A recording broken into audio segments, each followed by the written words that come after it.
안녕하십니까.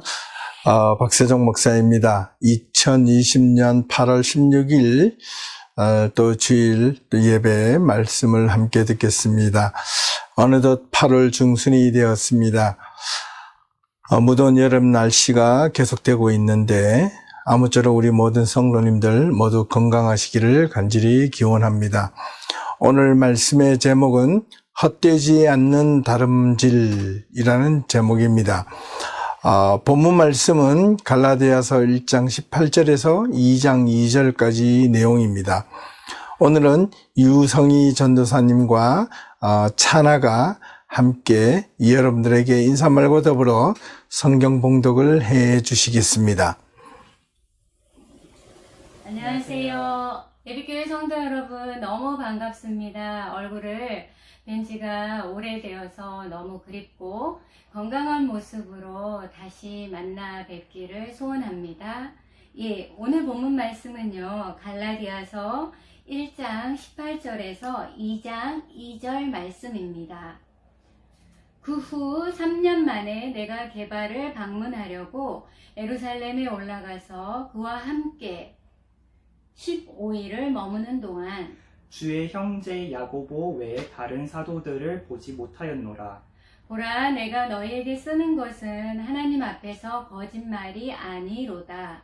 그 후에 내가 수리아와 길리기아 지방에 이르렀으나 그리스도 안에 있는 유대 교회들이 나를 얼굴로는 알지 못하고 다만 우리를 박해하던 자가 전에 멸하려던 그 믿음을 지금 전한다 함을 듣고 나로 말미암아 하나님께 영광을 돌리니라. 14년 후에 내가 바나바와 함께 디도를 데리고 다시 예루살렘에 올라갔나니 계시를 따라 올라가 내가 이방 가운데서 전파하는 복음을 그들에게 제시하되 유력한 자들에게 사사로이 한 것은 내가 다름질하는 것이나 다름질한 것이 헛되지 않게 하려 함이라. 아멘. 네, 감사합니다. 모두 건강하게 잘 있는 모습을 보니 또 반갑고 또 고맙습니다. 오늘 본문의 저자 사도 바울은 종종 이 갈라디아서를 비롯하여 다른 여러 서신에서 복음의 증거자로 또는 그리스도인으로서의 삶을 다름질하는 경주자로서 비유를 자주 하였습니다. 먼저 빌립보서 2장 16절을 보면 생명의 말씀을 밝혀 나의 다름질을 헛되지 아니하고 수고도 헛되지 아니하므로 그리스도의 날에 내가 자랑할 것이 있게 하려 함이라, 이렇게 기록하고 있습니다. 또한 디모데후서 2장 5절을 보면 경기하는 자가 법대로 경기하지 아니하면 면류관을 얻지 못할 것이며 라는 내용이 있고요. 또한 디모데후서 4장 7절에는 내가 선한 싸움을 싸우고 나의 달려갈 길을 마치고 믿음을 지켰다라고 고백했으며, 특별히 고린도전서 9장 24절에서 26절에도 이와 비슷한 내용이 나옵니다. 운동장에서 다름질하는 자들이 다 달릴지라도 오직 상을 받는 사람은 한 사람인 줄 너희가 알지 못하느냐. 너희도 이와 같이 다름질하라. 이기기를 다투는 자마다 모든 일에 절제하나니 저희는 썩을 면류관을 얻고자 하되 우리는 썩지 아니할 것을 얻고자 하노라. 그러므로 나는 다름질하기를 향방 없는 것 같이 아니하고 싸우기를 허공을 치는 것 같이 아니하며, 이렇게 기록하고 있습니다. 그리고 오늘 본문이 있는 이 갈라디아서 2장 2절 끝절을 보면 내가 다름질하는 것이나 다름질한 것이 헛되지 않게 하려 함이라, 힘있게 이렇게 설명하고 있습니다. 과연 바울에게 있어서 자신의 인생에 어떤 다름질을 하였는가라는 겁니다. 그 다름질의 시작은 아마 바울의 인생의 전환점에서부터 출발되어야 할 것 같습니다. 바울은 원래 바리새인으로서 충실한 유대 신앙을 갖고 있었던 자였습니다. 그런데 기독교인들이 유대 전통 신앙을 부정하고 자꾸만 이기도와 같은 모습으로 비추어지자 바울은 더 이상 그들을 방관할 수 없었습니다. 그래서 자원하여 기독교인들을 잡으러 다메섹으로 갔다가 예수를 만난 것입니다. 그 이후 바울은 예수를 만난 이후에 기독교 신앙으로 돌아선 뒤 3년 이상의 홀로 신앙에 대한 삶을 되돌아보고 그 이후에 게바 즉 베드로를 만나려고 예루살렘으로 가서 베드로와 함께 있는 동안 자신과 관련된 여러 소식을 듣게 되었습니다.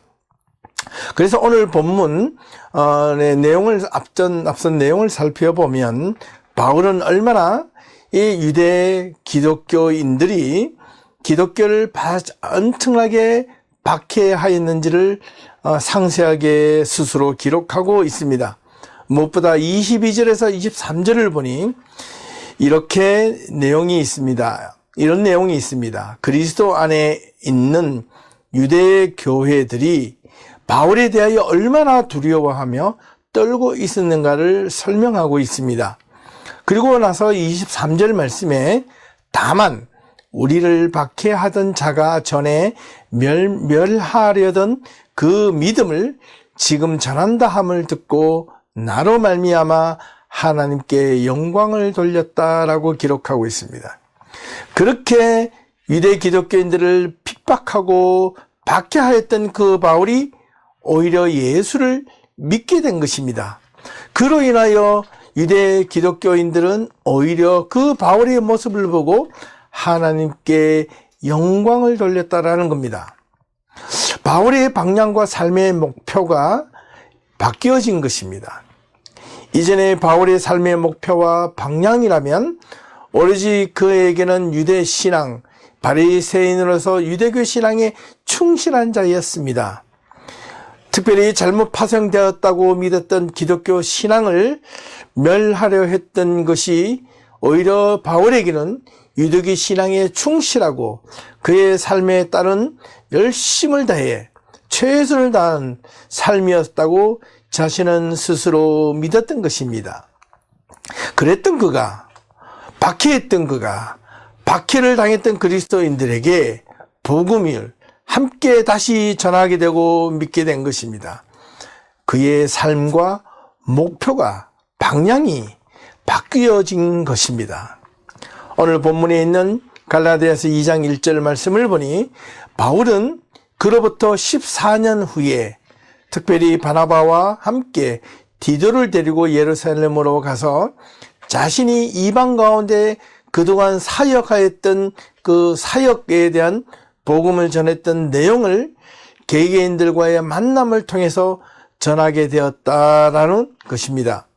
바울은 자신이 그동안 복음을 전한 지난날의 모든 수고와 노력을 이 다름질로 표현하였습니다. 경주자로 표현한 것입니다.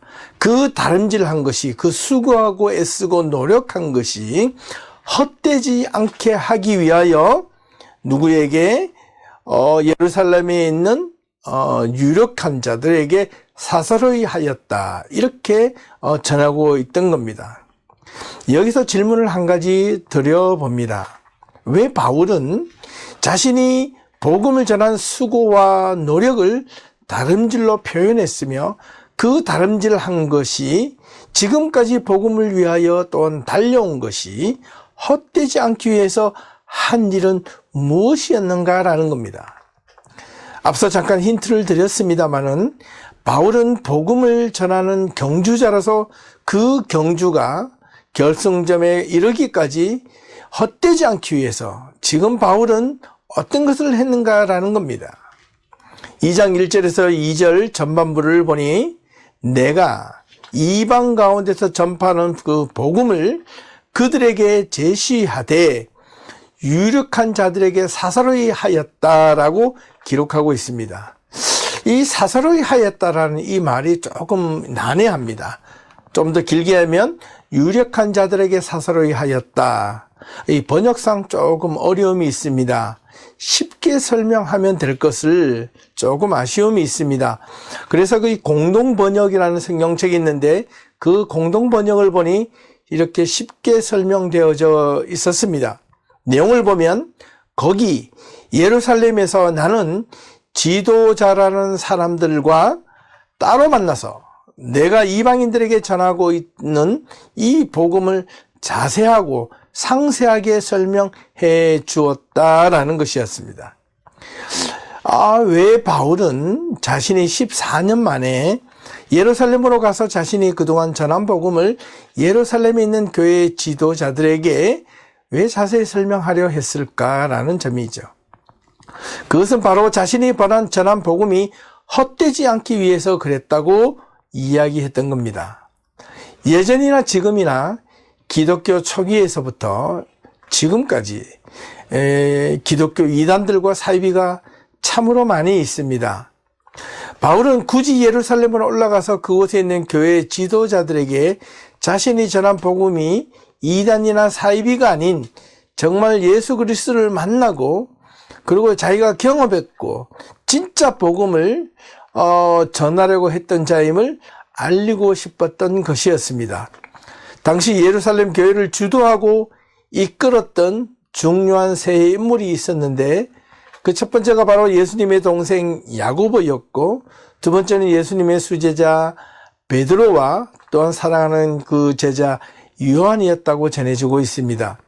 바울은 혼자 독단적으로 복음을 많이 전했기 때문에 그것이 자칫 오해의 소지도 있을 수 있었고 때로는 이단처럼 들려지기도 했기 때문에 교회 지도자들을 만나서 특별히 야고보 예수님의 동생이죠. 그리고 게바 이 베드로는 예수님과 또 요한은 직접 3년 동안 공생의 사역을 몸소 겪었던 분이었습니다.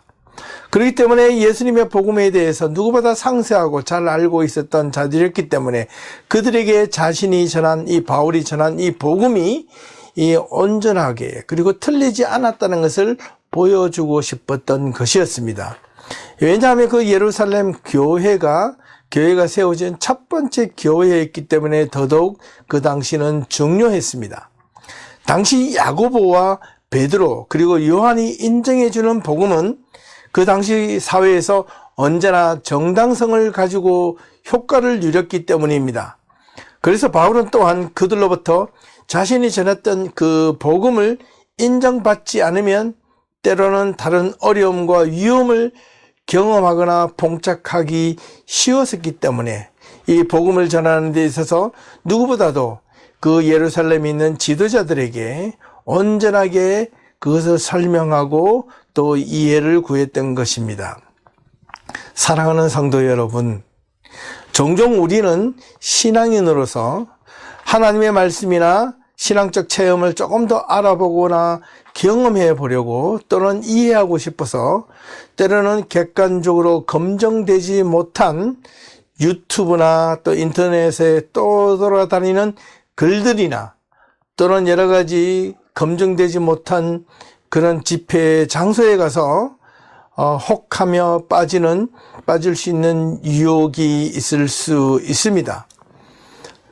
때로는 자칭 목사라고 하는 자들도 자신이 목사라고 하면서도 스스로 검증되지 않는 신앙적 체험이나 신학적 훈련을 바르게 하지도 않고 그저 개인의 감정에 의지하거나 성경을 자기 마음대로 해석하여 성도들에게 기분 좋게 가르치고 또 그들의 감정을 건드리며 또 그것을 마치 은혜처럼 받아들이게 하고 무분별하게 성도들에게 가르칠 위험성이 있는 것도 있습니다. 조심하셔야 합니다. 그것도 모르고 성도들은 그 내용을 듣고 또한 자신의 감정이나 자신이 개인적으로 생각했던 것과 너무나 일치하거나 이렇게 섞여질 때 그때 취해서 아멘 할렐루야라며 응답하며 그것이 마치 은혜로 생각하고 그것이 진짜 신앙인 것처럼 착각하며 빠지거나 맹목적인 신앙을 가지는 경우도 있습니다. 참으로 위험한 신앙이 아닐 수가 없습니다. 사도 바울은 사실 예루살렘 공의에 있는 지도자들보다도 외형적으로, 지식적으로 수십 배, 아니 수백 배 더 많은 여러 가지 방면에서 더 나은 자였으면 틀림이 없었습니다. 한번 보십시오. 야고보는 배워도 무엇을 배웠겠습니까? 베드로 어부였습니다. 요한도 마찬가지였습니다. 그렇게 예수님의 제자들은, 그렇게 학식적으로 뛰어난 자들은 별로 외형적으로는 없었습니다. 특별히 이 사도 바울만큼 학문적으로, 지식적으로, 그 지역에서 언어적으로, 또 여러 가지 정으로 여러 방면에 있어서 그렇게 훌륭한 자는 예수님의 제자 가운데 거의 찾아볼 수가 없었습니다. 그럼에도 불구하고 교회 안에서 올바른 질서를 세우기 위해서 하나님에 대한 말씀에 대한 권위를 인정받으며 교회를 바르게 세워가고, 또한 바울 자신이 전한 복음에 대하여 온전하게 인정받기 위해서 야고보와 베드로 그리고 요한에게도 자신이 전했던 이 복음을 설명하며 자신이 전한 것이 틀리지 않았음을, 잘못되지 않았음을 그 예루살렘에 있는 교회 지도자들에게 인정받고 싶었던 것입니다. 그래서 바울은 헛되지 않게 하기 위하여 내가 그들에게 설명하였다고 이야기한 것입니다. 네. 아무리 바울 자신이 많은 복음을 전하고 교회를 많이 세웠다 할지라도 자신이 전한 복음이 올바르지 않고 정당성을 잃어버렸다면 그것은 마치 이단들이 행하는 것과 다를 바가 없었습니다.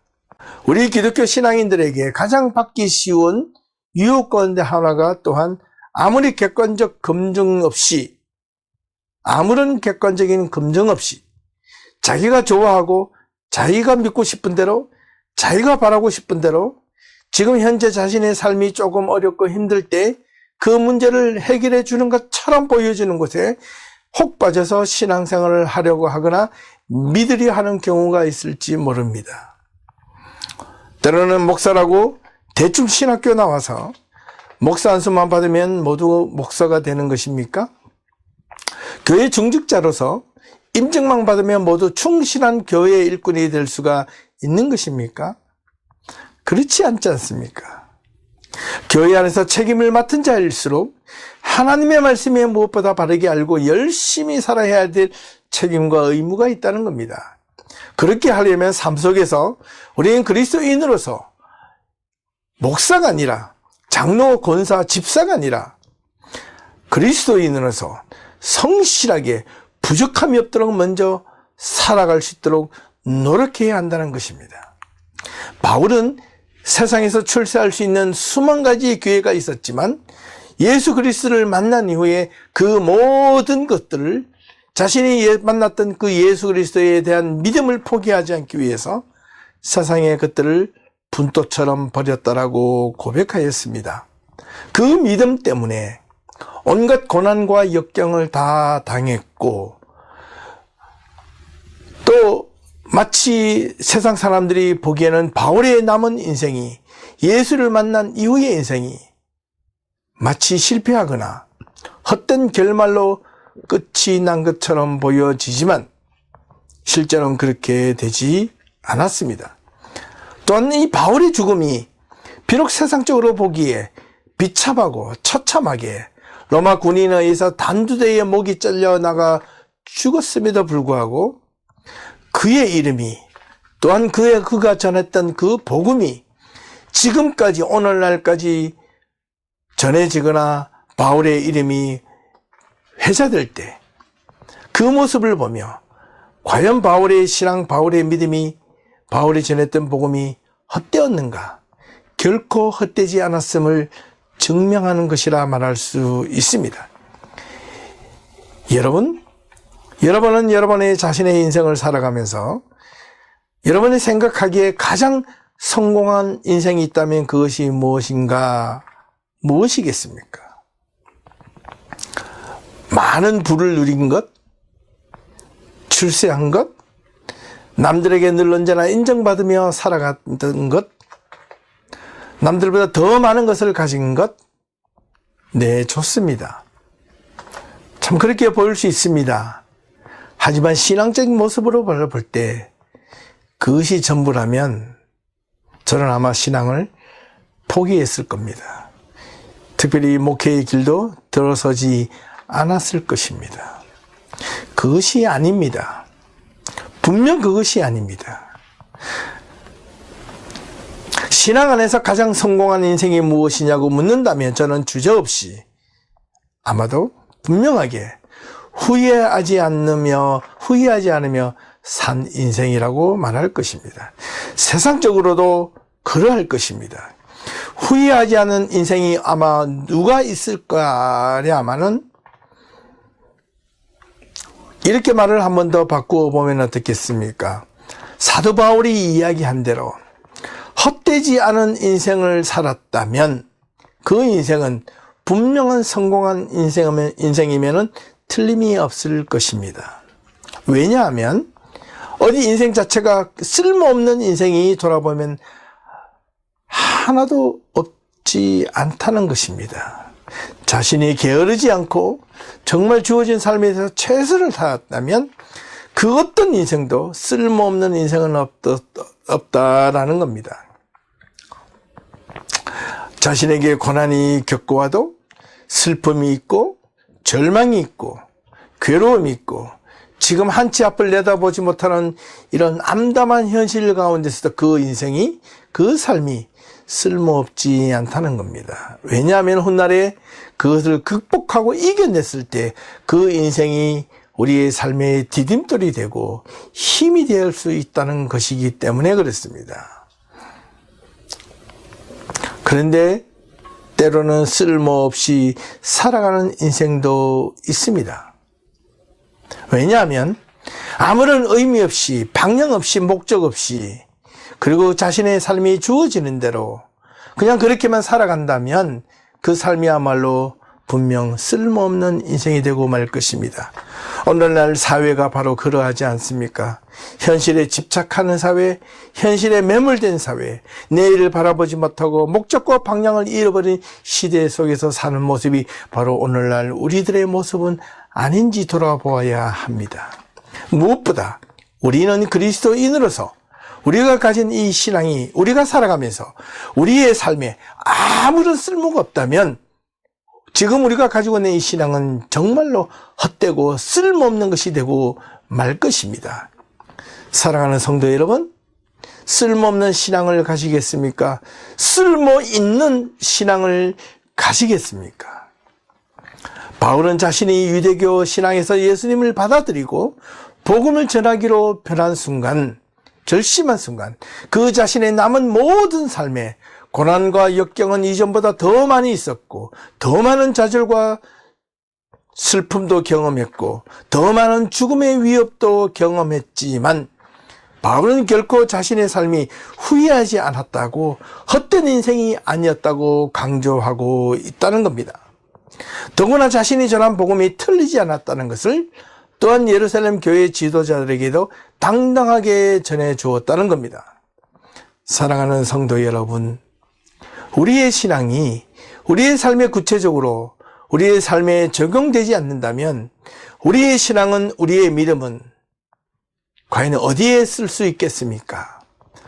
우리의 신앙과 우리의 믿음이 우리의 삶의 현장에서 문제가 생길 때 또한 기쁨이 있을 때 우리 삶의 곳곳에서 우리의 믿음과 우리의 신앙이 적용될 수 없다면 도대체 어디에서 적용해야 하며 어디에서 써야 한다는 말입니까? 신앙은 우리의 삶과 우리의 현실과 밀접한 관계가 있다는 것을 기억하셔야만 합니다. 그렇기 때문에 우리의 삶의 순간순간마다 때로는 유혹과 흔들림이 있을 때마다 반드시 작동되고 우리의 삶을 지탱해 주어야 하는 것이 우리의 신앙이요 우리의 믿음이 되어야 한다는 사실입니다. 그것이 바로 그리스도인의 삶이어야 한다는 것입니다. 우리의 신앙이 필요한 것은 우리의 삶에 필요할 때마다 더없이 소중하게 적용되어야 하고 매일매일 우리의 삶에 구체적이고 분명하게 적용되어질 때 그때 그 순간에 그 힘과 가치가 드러나게 되어 있다는 것입니다.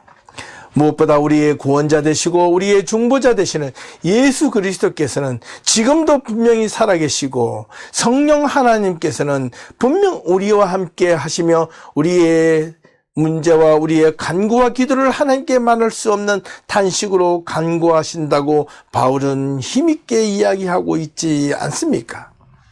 믿음에는 분명한 확신이 필요합니다. 믿음에는 의지와 신뢰가 요구됩니다. 의지함과 신뢰가 없는 믿음은 가짜인 것입니다. 불신인 것입니다. 나는 믿음이 있노라고 그 믿음대로 살지 못하면 그것이 어찌 믿음이 될 수 있겠습니까? 현실을 뛰어넘는 노력, 의지와 신뢰, 그것은 분명 우리의 삶을 풍족하게 채워주실 것을 믿습니다. 많이 가져서 풍족한 것이 아니라 비록 없고 가난하고 부족할지라도 마음의 넉넉함과 여유가 우리 안에 채워질 줄로 믿습니다. 그렇기 때문에 사랑하는 성도 여러분, 우리가 바라보는 예수 그리스도, 그분을 향한 믿음이 결코 헛되지 않기 위하여 오늘 우리는 우리에게 주어진 이 믿음의 걸음걸이, 믿음의 다름박질을 끝까지 잘 결승선까지 달려갈 수 있어야 하겠습니다. 우리가 달려가다가 때로는 넘어질 때도 있을지 모르고요. 우리가 믿음의 달리기를 하다가 때로는 풍랑을 만날 수도 있고, 때로는 높은 언덕을 올라가야 될 때도 있고, 때로는 내리막길로 달려갈 때도 있을지 모릅니다. 때로는 달려가다가 비바람을 맞을 때도 있고 눈보라가 치는 것을 경험할 때도 있습니다. 그러다가도 때로는 우리가 목마른 그런 사막의 길을 달려갈 때도 있을지 모릅니다. 그러나 그 길은 마냥 주어지지는 않습니다. 언젠가는 우리의 방향과 우리의 목적만 분명히 바르게 세우고 끝까지 포기하지 않고 달려간다면 반드시 믿음의 결승선을 지나가게 될 것임을 믿습니다. 오늘 내가 힘들다고 믿음을 버릴 수는 없지 않습니까? 오늘 내가 삶에 조금 역경이 오고 고난이 오고 내가 견딜 수 없는 그런 정말 고통이 온다 할지라도 우리가 믿음을 포기할 수 없지는 않습니까? 내가 기도의 응답이 잘 이루어지지 않는다고 믿음을 포기하거나 내려놓을 수 없지 않습니까? 끝까지 붙들고 나아갈 수 있는 믿음을 유지할 수 있기를 주님의 이름으로 축원합니다. 아무리 우리가 수고하고 애를 써도 그 결말이 헛되고 쓸모없으면 무슨 소용이 있겠습니까? 결코 그런 삶은, 그런 인생은 후회밖에 남지 않게 될 것입니다. 지금 우리가 뜻하지 않는 상황에서 예배를 함께 드리지 못하게 되어 처음에는 예배를 드리지 못하면 어떻게 하나라는 마음이 있다가도 이것이 한 달, 두 달 어느새 지나가 버렸습니다. 그러다 보니 때로는 혹 예배의 본질과 믿음에 집중하던 것이 흐트러지거나 줄어들게 될지도 모릅니다. 마음이 해이해지거나 자신도 모르게 믿음의 질이 떨어질 수도 있습니다. 신앙생활이 자기중심적으로 바뀌어질 수 있는 위험성도 있습니다. 우리가 예배를 나름대로 잘 드린다고 생각하지만 무엇보다 중요한 것은 그 믿음에 대한 본질, 예배의 본질이 흐트러지거나 잃어버리지 않도록 우리는 노력하고 또 노력해야 하겠습니다. 저는 마지막으로 우리 모두가 더욱더 성실하게 각자의 삶의 자리에서 우리가 가지고 있는 이 믿음이 더욱더 단단해지고 온전해지고 굳건해지기를 간절히 소망합니다. 특별히 지금 이때야말로 여러분의 삶이 힘들고 이 삶이 힘든 이때야말로 여러분들이 믿어왔던 그 믿음이 특별하게 더 강건하게 온전하게 움직여주고 힘이 있어지기를 간절히 소망합니다. 이런 믿음을 통해서 여러분의 삶이 잘 버티고 이겨나가고 끝까지 포기하지 않고 살아남을 수 있어야 하겠습니다. 그래야만 여러분의 믿음이 헛되지 않을 수 있습니다. 여러분의 믿음이 분명 헛되지 않으려면 우리는 우리의 삶 속에서 하나님과 소통하는 훈련을 부단히 해야 합니다. 그렇게 하기 위해서는 기도가 필요하고요. 하나님의 말씀을 부단히 듣고 배워야 합니다. 믿음은 들음에서 나며 들음은 그리스도의 말씀으로 말미암는다고 로마서 10장 17절에서 바울은 힘주어 강조했습니다. 이렇듯 우리는 우리의 믿음이 세상에서 바르게 적용되고 헛되지 않으며 우리가 필요할 때마다 늘 언제나 쓸모없는 신앙이 되지 않기 위해서는 무엇보다도 하나님의 말씀을 바르게 배우고 바르게 알고 바르게 알았던 그 말씀이 믿음으로 변환이 되고 그 믿음이 우리의 삶 속에서 적용이 되어야 한다는 뜻입니다. 앞으로 곧 여러분들에게 하나님의 말씀을 더 많이 배울 수 있는 기회를 온라인 영상이나 자료를 드리고자 준비하고 있습니다. 많이 참여할 수 있기를 소망합니다. 그리고 여러분 주변에 필요하다고 생각되시는 분들에게 전해주시거나 나누어 주시면 고맙겠습니다. 바울이 고백한 것처럼 우리도 우리의 믿음이, 우리의 신앙이, 우리의 신앙을 통해서 살아가는 우리의 인생이 헛되지 않기 위해 우리는 더욱더 열심히 하나님의 말씀을 붙잡고 살아갈 수 있어야 하겠습니다. 이것이 신앙인으로 가져야 할 필수 조건이요, 의무이며 책임이라고 생각합니다. 우리 모든 성도들은 헛되지 않은 인생이 되기 위해서 지금처럼 이러한 어려운 시기에 우리의 신앙이 무너지지 않고 해이해지지 않고 오히려 믿음이 굳건하게 잘 지켜나갈 수 있도록 진심으로 소망하며 여러분을 위해서 기도하겠습니다. 여러분들도 열심히 기도하시고 때로는 기도 제목이 필요하시거나 기도가 요청이 있으면 언제든지 주저하지 마시고 저에게 연락을 주십시오. 기도를 요청하십시오. 간구하십시오. 하나님 앞에 소통하는 방법을 더 많이 가지시기를 간절히 소망합니다. 그러면 여러분 하루하루의 삶이 잘 극복되고 헛되지 않는 삶이 되고 하루가 이틀이 되고 이틀이 한 달이 되고 한 달이 1년이 되고 1년이 10년 그리고 여러분 전체의 인생이 마지막 인생의 결승점에서 하나님 앞에 서게 될 때 여러분의 인생이 결코 후회되거나 헛되지 않았다는 것을 증명해 보이실 수 있을 겁니다. 사랑하는 성도 여러분, 이번 한 주간도 여러분의 삶이 헛된 삶이 되지 않도록 최선을 다하며 열심을 다하며 굳건한 믿음을 가지고 살아갈 수 있기를 주님의 이름으로 축원합니다. 감사합니다. 함께 기도하시겠습니다.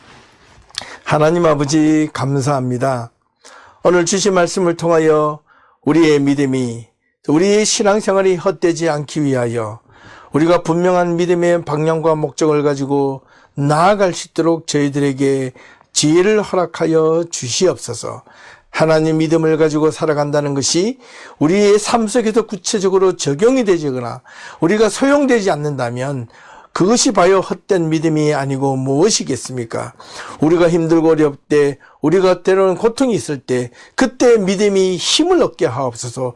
믿음이 우리의 힘든 삶을 이겨나갈 수 있도록 용기와 지혜를 허락할 수 있도록 하나님 도와주시옵소서.